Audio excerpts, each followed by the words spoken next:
በደብረ ታቦር ከተማ የኢትዮጵያ ብሔር ብሔረሰቦችና ሕዝቦች ቀን በፓናል ውይይት ተከበረ። ዲሞክራሲያዊ መግባባት ለህብረ ብሔራዊ አንድነት በሚል መሪ ሐሳብ 20ኛው የኢትዮጵያ ብሔር ብሔረሰቦችና ሕዝቦች ቀን ከከተማ አስተዳደሩ ጠቅላላ የመንግስት ሰራተኞች ጋር በፓናል ውይይት ተከብሯል። በመርሃ ግብሩ ላይ የእንኳን ደህና መጣችሁ መልእክት ያስተላለፉት የደብረ ታቦር ከተማ ምክር ቤት ዋና አፈ ጉባኤ ቄስ መልካሙ ላቀው የኢትዮጵያ ብሔር ብሔረሰቦችና ሕዝቦች ቀን ወንድማማችነትን፣ እህታማማችነትን፣ ህብረ ብሔራዊ አንድነትን ለማጠናከር ትልቅ አስተዋጽኦ የሚያበረክት መሆኑን አንስተው ሀገራችን ብዝሃነትን የምታስተናግድና ለሁሉም የምትመች ናት ብለዋል።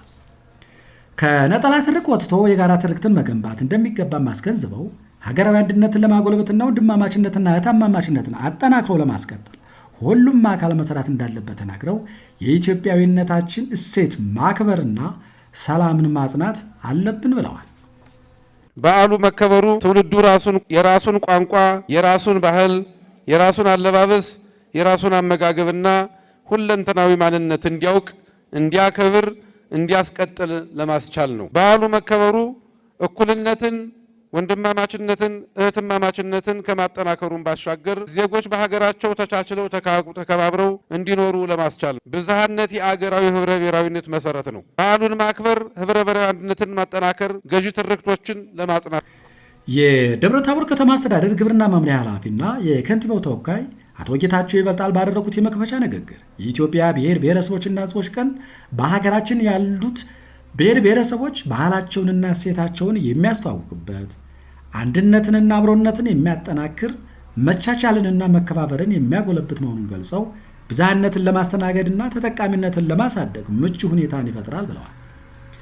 እንደ ሀገር የወል ትርክትን ለመገንባትና በጋራ ጉዳዮች ላይ በአንድ ለመቆም በትኩረት ይዞ መስራት እንደሚገባም አስገንዝበው የኢትዮጵያ ብሔር ብሔረሰቦችና ሕዝቦች ቀንን አንድነታችንንና አብሮነታችንን በሚያጠናክር መንገድ ማክበር አለብን ብለዋል። የዜጎች ዋስትና የሆነው ሕገ መንግስት የጸደቀበት በመሆኑ በልዩ ድምቀት እየተከበረ ይገኛል። የብሔር ብሔረሰቦች ቀን መከበር ብዝሃነትን ለማስተናገድ የጋራ ተጠቃሚነትና መግባባትን ለመፍጠር ያስችላል። የበለጸገች እና ዘላቂነቷ የተረጋገጠ ኢትዮጵያን በመገንባት ለቀጣዩ ትውልድ ለማስተላለፍ ለብሔር ብሔረሰቦች እውቅና የሚሰጠው በዓል መከበር ሚናው የጎላ ነው። የብሔር ብሔረሰቦች ቀን ብሔር ብሔረሰቦች ያላቸውን ቱባ ባህላቸውና እሴቶቻቸውን በአደባባይ እንዲያስተዋውቁ እድል የሚሰጥ በዓል ነው። የብሔር ብሔረሰቦች በዓል ታሪክ በኢትዮጵያ በጣም ረዥምና ውስብስብ ታሪክ ያለው ነው። ኢትዮጵያን ከጥንት ዘመን ጀምሮ የብዙ ብሔር ብሔረሰቦችና ቋንቋ መኖሪያ ነች። ከዚህ የተነሳ የኢትዮጵያ ብሔረሰቦች ታሪክ በብሔራዊ መንገድ የመኖርና የመዋደድ ታሪክ ነው። የደብረ ታቦር ከተማ አስተዳደር ሲቪል ሰርቪስና የሰው ሀብት ልማት መምሪያ ኃላፊ አቶ አባይ ያለባቸው እንደተናገሩት የኢትዮጵያ ብሔር ብሔረሰቦችና ሕዝቦች ቀን በዚህ መልኩ መከበሩ ጥሩ መሆኑን አንስተው የዲሞክራሲ ባህልን በማዳበርና ህብረ ብሔራዊ መግባባትን በማጠናከር ሀገራዊ አንድነትን መገንባት እንደሚገባ አስገንዝበዋል። ከመጣንበት የነጠላ ትርክ ወጥተን የጋራ ትርክትን መገንባት እንደሚያስፈልጉም ጠቁመው እንደ ሀገር አንድ በሚያደርጉንና በሚያግባቡን ጉዳዮች ላይ መስራት አለብን ብለዋል። የደብረ ታቦር ዩኒቨርሲቲ የህግ ትምህርት ክፍል ኃላፊ አቶ ደረጀ ማየት ዲሞክራሲና የፌዴራሊዝም ስርዓት በኢትዮጵያ በሚል ርዕስ ለፓናል ውይይቱ መነሻ የሚሆን ሰነድ አቅርበዋል። የዲሞክራሲ ባህል ያላቸው ሀገራት ችግሮችን በሰላማዊ መንገድ በውይይት በድርድርና በጠረጴዛ ዙሪያ እንደሚፈቱም ጠቅሰው በእኛ ሀገርም ይህ አካሄድ መለመድ እንዳለበት አስገንዝበዋል።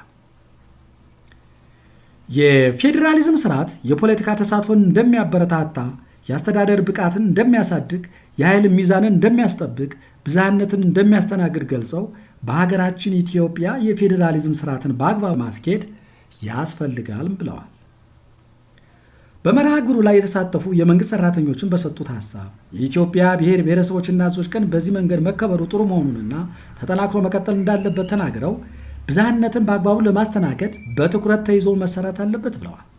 መንግስት የህግ የበላይነትን ለማስከበር ሊሰራ እንደሚገባ ጠቁመው የኢኮኖሚ ፍትሐዊነትን ለማረጋገጥና አንድነትን ለማጠናከር መሰራት አለበትም ብለዋል። እንግዲህ አጠቃላይ የሀገራችን ወይም እንደ ክልላችን እንግዲህ ብዙ ብሔር ብሔረሰቦች አሉ። በክልላችንም በሀገራችንም ይህን ሁሉም ብሔር ብሔረሰቦች የአንዱን ብሔር ማንነት፣ ቋንቋ፣ ባህል ወንድማማችነት በተመሰረተ እህታማችነት በተመሰረተ መልኩ ሀገራዊ መግባባት ሀገራዊ አንድነት እንዲመጣ ሁሉም የበኩሉን ድርሻ ማድረግ አለበት። ይህንንም ለማድረግ ሁሉም ተሳትፎ ማድረግ አለበት። በብሔር ብሔረሰቦች መካከል ግጭት፣ ግድያ፣ አለመግባባት ይታይ ነበር። አሁን ደግሞ በተለይ አሁን ያለው የመንግስት በብሔር ብሔረሰቦች መካከል በልዩነታችን መካከል አንድነት እንዲመጣ ለማድረግ የተለያዩ ስራዎችን እየሰራ ይገኛል። በተለይ ይህን ደግሞ እንደ ትልቅ አጀንዳ ተደርጎ የተወሰደው የምክክር ኮሚሽኑ ስለሆነ እሱን ሁላችን ማጋዥ መሆን አለብን።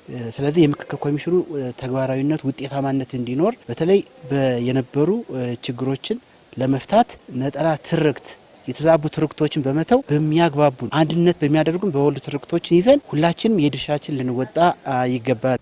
በፕሮግራሙ ላይ የጉና የሙዚቃና የቲያትር ቡድን የተለያዩ የሙዚቃ ስራዎችን አቅርቧል።